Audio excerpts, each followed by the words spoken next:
निकालो work done by spring force. Work done, जल्दी आओ, बाय स्प्रिंग फोर्स।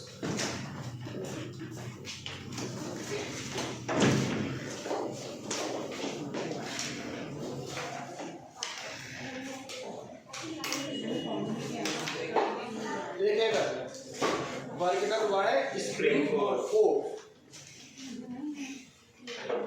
मान लो बेटा ये हमारे पास में कोई स्प्रिंग है,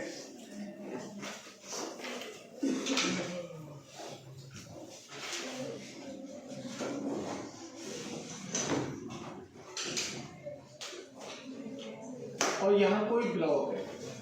अब ये किसमें नेचुरल लेंथ है, किसमें बेटा नेचुरल लेंथ। और के क्या दे रखा है, ये स्प्रिंग कांस्टेंट। ये तो पता है ना ये स्प्रिंग कांस्टेंट होता है। Yes sir. बोलो भैया। Yes sir.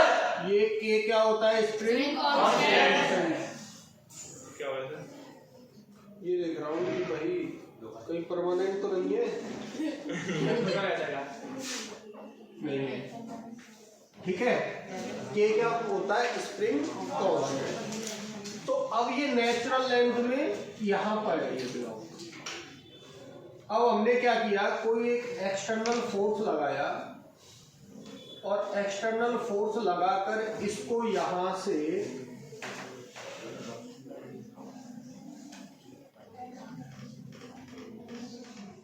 यहां लेके गए। ये मान लो इसकी इनिशियल पोजीशन है, यहां से क्या है, ये एक्स इनिशियल, ठीक है। Yes sir. और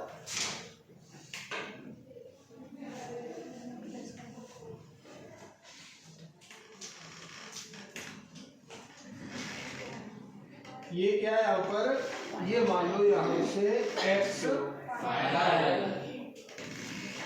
तो स्प्रिंग के थ्रू एक्स इनिशियल से एक्स फाइनल तक जाने में वर्क डन कितना होगा, ठीक है। तो हमने क्या किया, एक्स पर जाकर कहीं फोर्स देखा,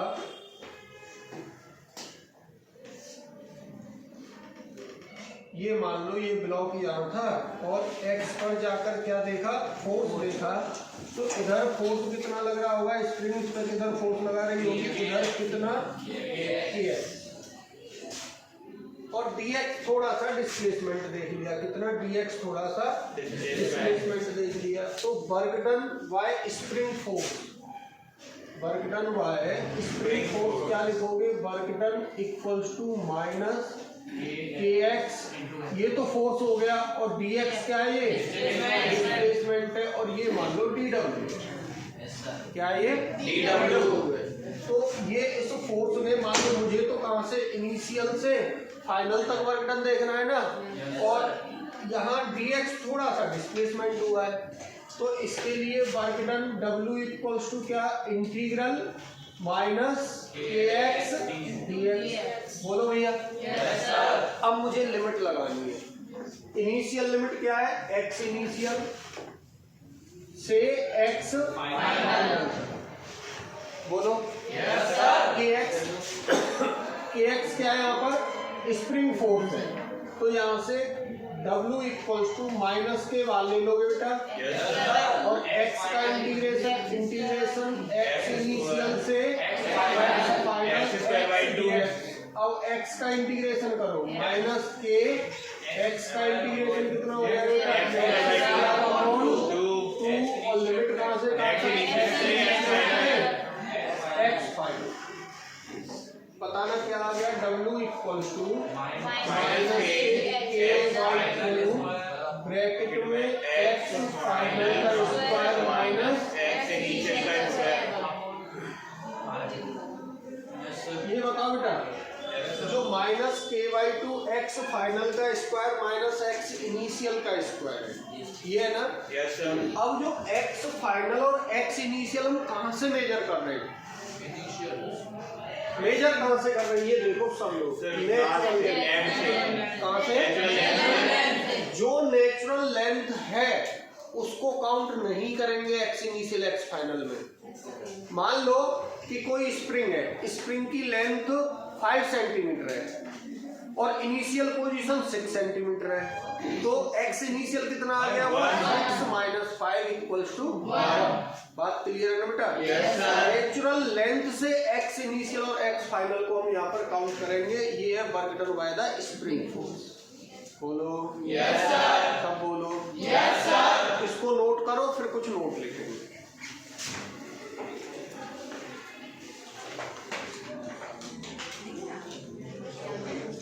नोट कर लो इसे, जल्दी करो।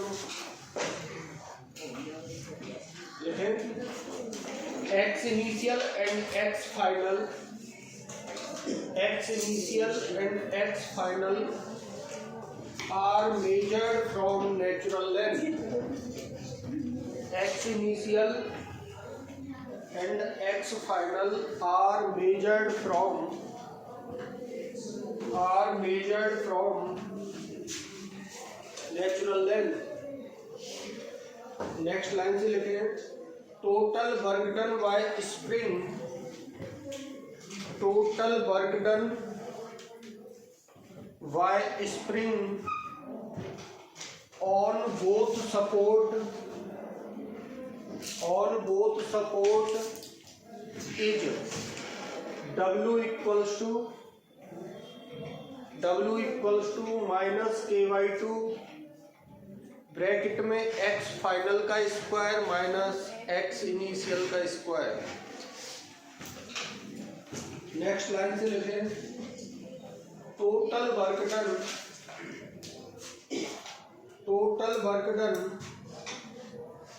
by both the support, total work done by both the support on spring,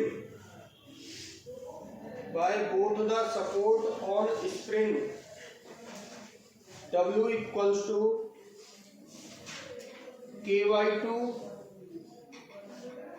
bracket में x फाइनल का square minus x initial square. Next line से लिखेंगे, नेक्स्ट लाइन से total work done by spring on spring, total work done by spring और spring is equal to minus K/2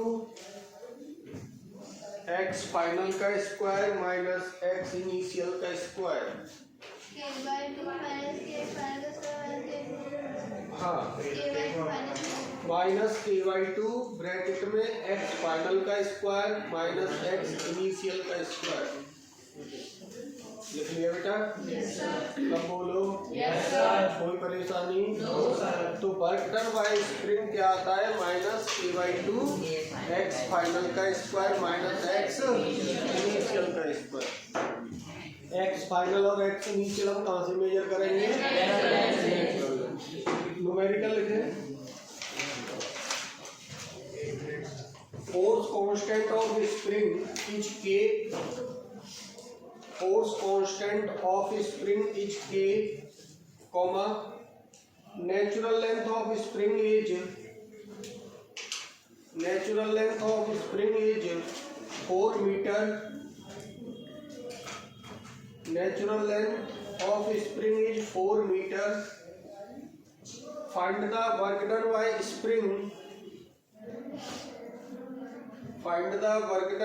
spring,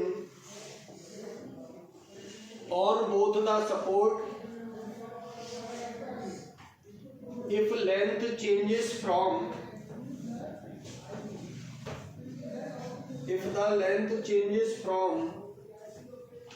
5 meter to 7 meter, 5 meter to 7 meter। बता दो बेटा answer.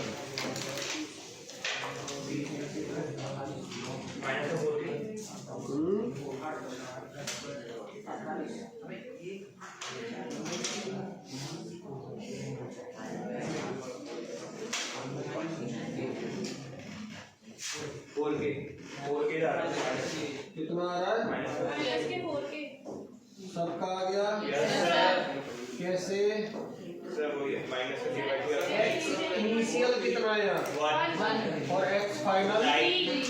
बात clear है ना बेटा? यस सर क्योंकि जो चेंज हुआ है स्प्रिंग की लेंथ में, उस चेंज में से पहले किसको बैठाओगे? नेचुरल लेंथ को। तभी तो x final minus x initial आ पाएगा बेटा। सब बोलो। तो नेचुरल लेंथ कितनी है? सब बोलो, नेचुरल लेंथ कितनी गिवन है बेटा?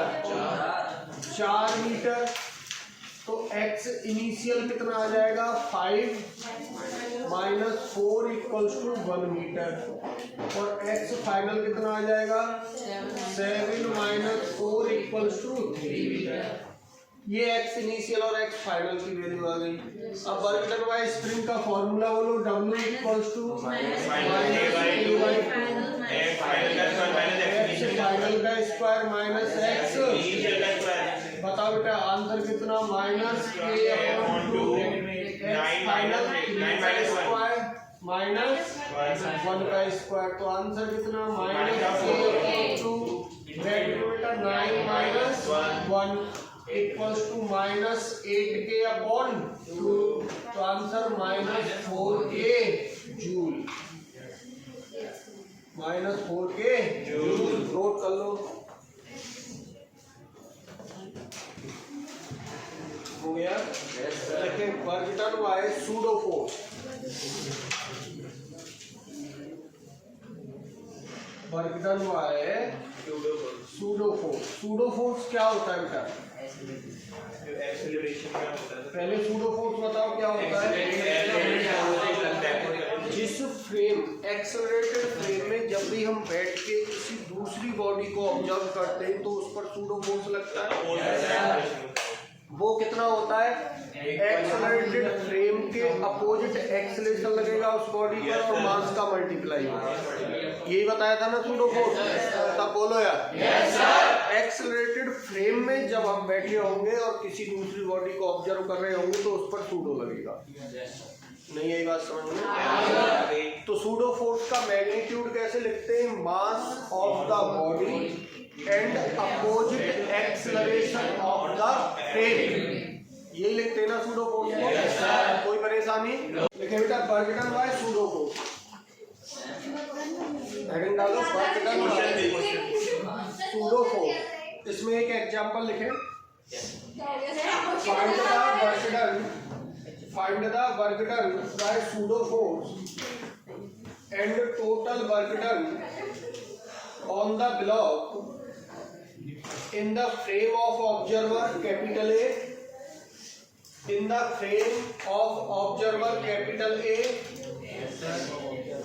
and frame of observer capital B and frame of observer capital B in time 2 second. In time 2 second.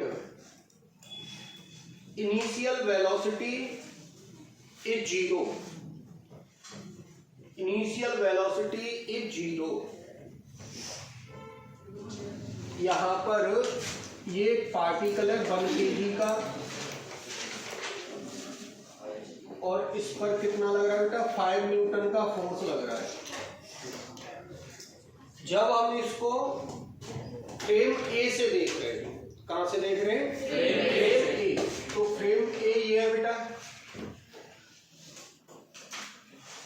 यहां खड़े हुए और ये रेस्ट में। अब ये रेस्ट में ये फ्रेम ए हो गया, लेकिन सूडो कब आता है? जब ये फ्रेम कैसा हो? तो यहाँ सूडो आएगा? सूडो आएगा ही नहीं। तो वर्क डन बाय सूडो क्या हो जाएगा? 0। बोलो भैया। यहाँ सूडो नहीं आएगा। सूडो कब आएगा? जब ये एक्सेलरेट हो। तो हम देखें पहले यहाँ पर एक्सेलरेशन निकालो, कितना आ जाएगा? A equals to F upon M। बोलो भैया। F कितना है? 5 अपॉन 1 इक्वल्स टू 5 मीटर पर। अब ये इस एक्सेलरेशन से में कितना चल जाएगा आगे? 10 मीटर। 2 सेकंड में कितना चल जाएगा? मान लो ये चल गया, ये एस, क्या लिखोगे? S equals to u t plus half a plus square, u zero तो बेटा एस इक्वल्स टू ये क्या हो जाएगा? जीरो हाफ इंटू 5 इंटू कितना है? 2 का स्क्वायर, कितना आ गया? 10 न्यूटन। तो ये 5 न्यूटन फोर्स से ये ब्लॉक कितना चला है? 10 मीटर चला है। तो बेटा यहाँ work done by 5 newton force, work done by 5 newton force, क्या लिखोगे? एफ इंटू एस, एफ कितना है? 5 इंटू 10 इक्वल्स टू 50 जूल। ये वर्क डन आएगा 5 न्यूटन। अब बेटा pseudo force, work done by pseudo force F P, pseudo force वो कितना आएगा? 0, क्योंकि सूडो है ही नहीं। वो कितना आएगा बेटा? 0, सूडो है ही नहीं। तो ये with respect to frame A देखा हमने, with respect to frame A, with respect to frame A देखा। अब हम कौन सा देखेंगे? With respect to frame B. अब बी फ्रेम में क्या था? ये फ्रेम बी है, ये कितने से चल रहा है? 2 मीटर पर सेकंड स्क्वायर से। बोलो भैया।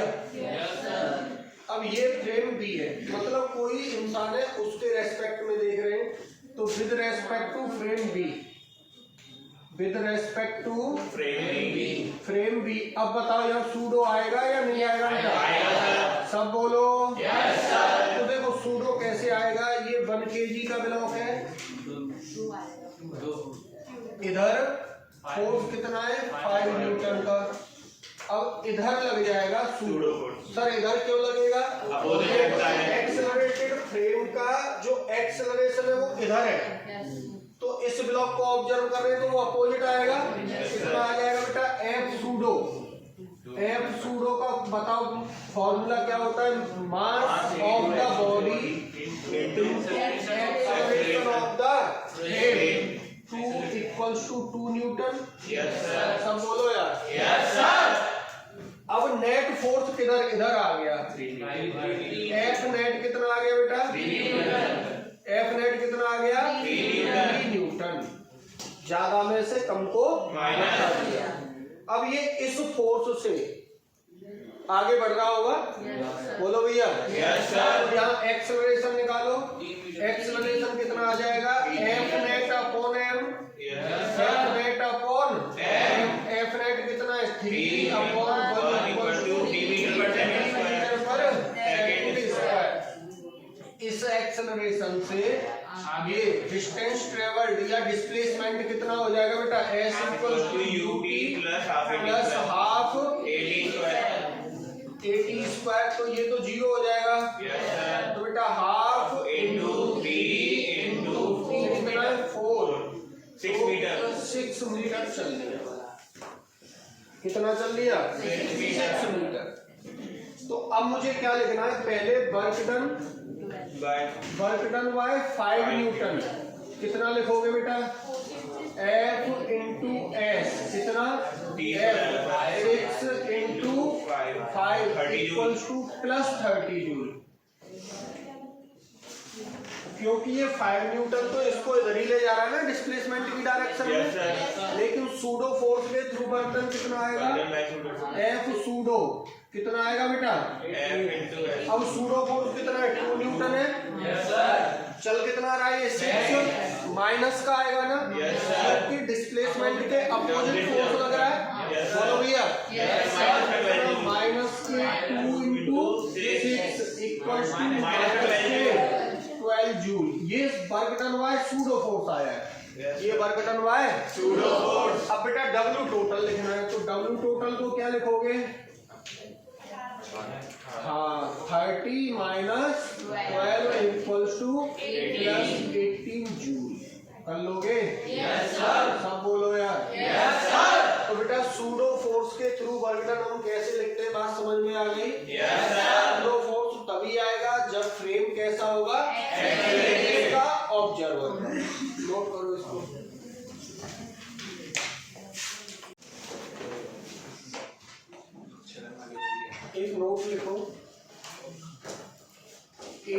Under the force displacement curve, note लिखें, area under the force displacement curve gives work done.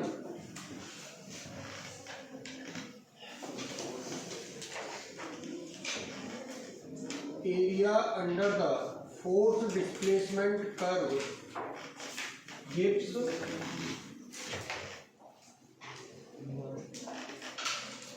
Area under the force displacement curve gives work done.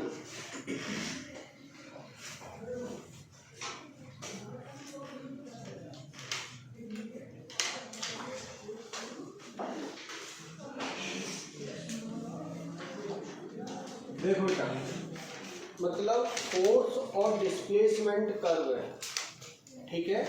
कौन सा कर्व है? एफ है, force displacement curve.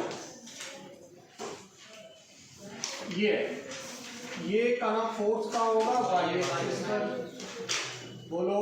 Yes sir. और displacement कहाँ होगा? X axis पर। तो area under the F S curve, under का मतलब ये डिस्प्लेसमेंट है और ये क्या है? फोर्स है। तो मान लो कोई ये लाइन है, तो इसके एरिया कितने? दो। एक तो ये और एक ये भी तो बोल सकते हो कि सर ये भी तो होगा, लेकिन ये अंडर द कर्व नहीं है। हमें वर्क डन कौन देगा? ये वाला एरिया अंडर द कर्व, ये वाला एरिया में क्या देगा? Work done. तो ये वाला एरिया क्या देगा बेटा? Work done. क्या देगा ये? Work done. निकाल लोगे? अब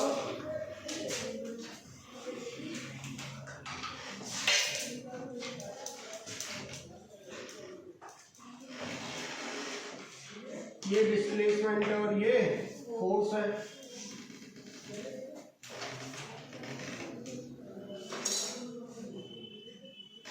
अगर ये बेटा ऐसा, तो ये वर्क डन कैसा होगा? पॉजिटिव। और ये वर्क डन कैसा होगा? ये वर्क डन कैसा होगा बेटा? नेगेटिव। तो ये वाला जो एरिया होगा वो वर्क डन पॉजिटिव देगा और ये वाला जो एरिया होगा वो वर्क डन नेगेटिव। नोट कर लो इस बात को, एक न्यूमेरिकल करेंगे।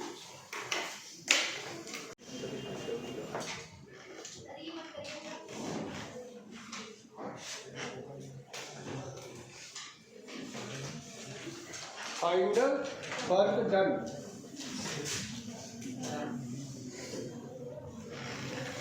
ये डिस्प्लेसमेंट है एस है और ये फोर्स एफ है। कुछ इस तरीके से बेटा, 4 मीटर, 8 मीटर और ये 20 न्यूटन। बताओ टोटल डब्ल्यू टोटल कितना होगा? W total 40। क्या लिख दोगे? एरिया, इसका एरिया बताओ इस वाली लाइन का, कहाँ से? 0 से 4 मीटर तक। डिस्प्लेसमेंट 4 है और फोर्स कितना है? 20। तो 20 इंटू 4 प्लस, अब 4 से 8 मीटर तक डिस्प्लेसमेंट कितना? 4 है और ये फोर्स कितना है? 20 मीटर। लेकिन ट्राइंगल है तो हाफ 20 इंटू 4, ये कितना? 2। तो आंसर कितना आ जाएगा? 80 प्लस 40 इक्वल्स टू 120 जूल। कर लोगे या नहीं? Yes sir. सब बोलो यस सर। नोट करो।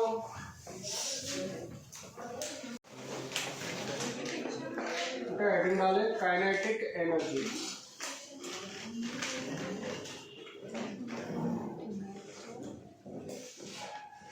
काइनेटिक एनर्जी के बारे में क्या जानते हो?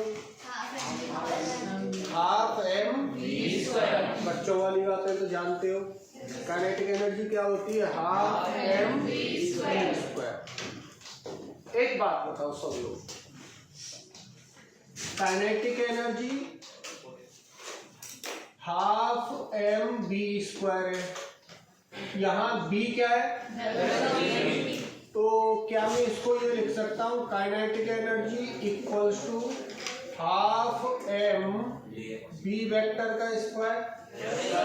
लिख सकता हूँ या नहीं? कभी भी गलती नहीं करेंगे बेटा, ये पाप हो जाएगा तुमसे। बोलो, हम ये नहीं करेंगे, ठीक है? अगर मुझे ये वाला फॉर्मूला, ये वैलिड तभी है, ये फॉर्मूला ये वैलिड तभी है जब किसी भी बॉडी के सभी पार्टिकल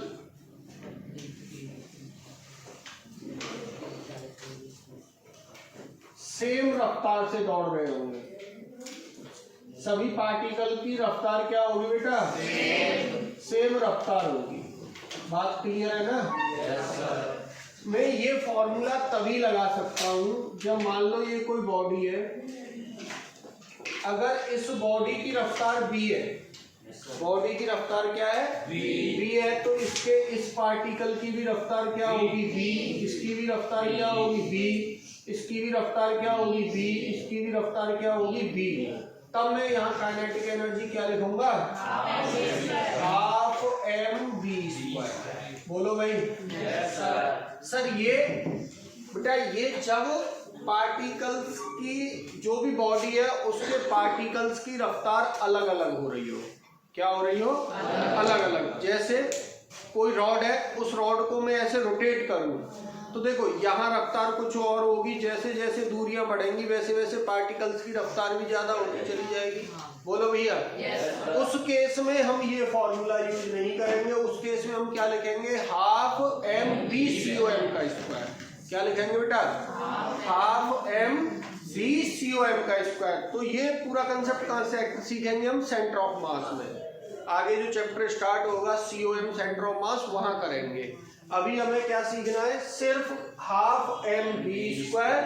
और हाफ m b स्क्वायर कब लगाएंगे? जब किसी बॉडी के सभी पार्टिकल्स की रफ्तार क्या होगी? सेम होगी। बात क्लियर? Yes sir. बोलो। Yes sir. तो इसको हम ऐसे न लिख के क्या लिख सकते हैं? Kinetic energy equals to half m v vector dot b vector लिख सकते हैं। अब बेटा b vector dot b vector को b वेक्टर का स्क्वायर लिखना तो गुना है ना? बोलो यार। क्यों? डॉट प्रोडक्ट हमें कैसी क्वांटिटी देगा? Scalar quantity. तो ये स्केलर, तो काइनेटिक एनर्जी भी कैसी क्वांटिटी है? Scalar quantity. बोलो भैया। तो कभी भी काइनेटिक एनर्जी को हाफ m v वेक्टर का स्क्वायर नहीं लिखेंगे। सर ये लिख सकते हैं? हाँ ये लिख सकते हैं। अगर मैं इसका b डॉट b लिखूं तो b स्क्वायर हो जाएगा, b cos 0। बोलो भैया। नोट करो इस बात को। Energy by virtue of motion is called kinetic energy. Energy by virtue is called kinetic energy of motion is called kinetic energy। Next line से लिखे बेटा। Energy by virtue of motion is called kinetic energy. Next line से लिखे, kinetic energy equals to half m b square is valid only for particle। is valid only for particle। Next line से लिखें, it can be used for body only if speed of all the particle of body, only if speed of all the particle of body are same. It can be It can be used for body only if speed of all the particle of body are same. Next line से लिखें, it is a frame dependent quantity. It is a frame dependent quantity because V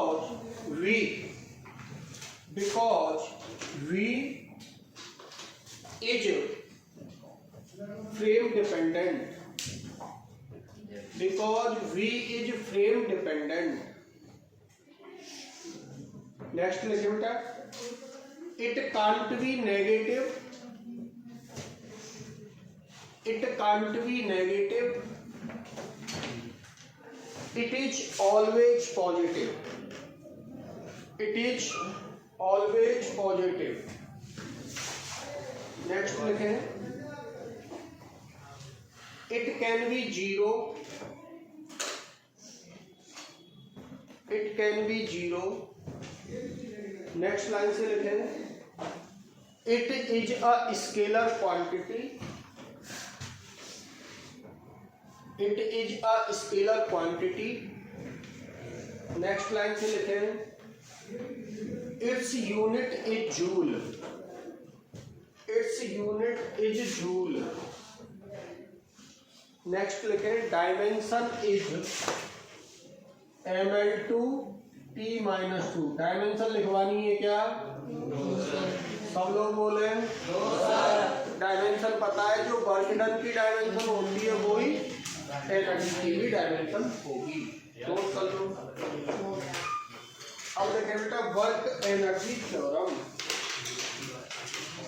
work energy theorem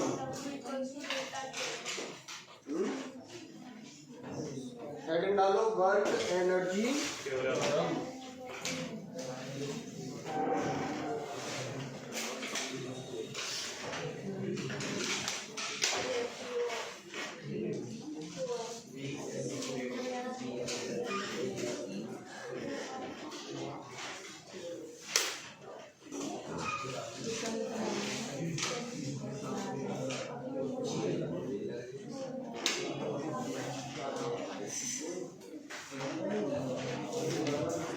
work energy theorem देखिए बेटा, इधर K equals to क्या लिखेंगे हम? K equals to half m v vector dot V vector. ये तो लिख सकते हैं या नहीं? सर ये लिखने में कोई प्रॉब्लम है ही नहीं। b डॉट b का मतलब क्या हो गया? थीटा 0, तो a b cos थीटा से b cos 0, तो b स्क्वायर ही हो जाएगा ना। कोई प्रॉब्लम तो नहीं है बेटा इसे ऐसे लिखने में। अब क्या करेंगे हम? डिफरेंशिएट करेंगे with respect to t kinetic energy का। तो यहाँ हम चेन रूल लगा सकते हैं या नहीं? तो बेटा differentiate of k with respect to t, with respect to t, तो dk अपॉन dt। सब लोग बोले बेटा हाफ m तो मैंने बाहर ले लिया। अब मैंने इसका डिफरेंशिएशन किया, v वेक्टर पहले ऐसे के ऐसे रख लो और इसका dv वेक्टर अपॉन dt बोलो प्लस, अब v वेक्टर को ऐसे रख लिया, dv वेक्टर अपॉन dt, और ये क्या हो जाएगा बेटा? d vector. कोई परेशानी? ये देखो तो dk upon dt equals to half m v vector, और ये dv वेक्टर क्या बेटा? एक्सेलरेशन a वेक्टर, प्लस इसको भी लिखोगे तो हाफ m v वेक्टर और dv a वेक्टर। तो ये कितना हो गया? m B vector dot A vector. कोई परेशानी? No sir. सब बोलो यार। Yes sir. इसको मैंने ऐड किया तो M B vector A vector आ गया। तो डी के upon D T equals to M A vector को क्या लिख सकता हूं मैं? F vector. बोलो।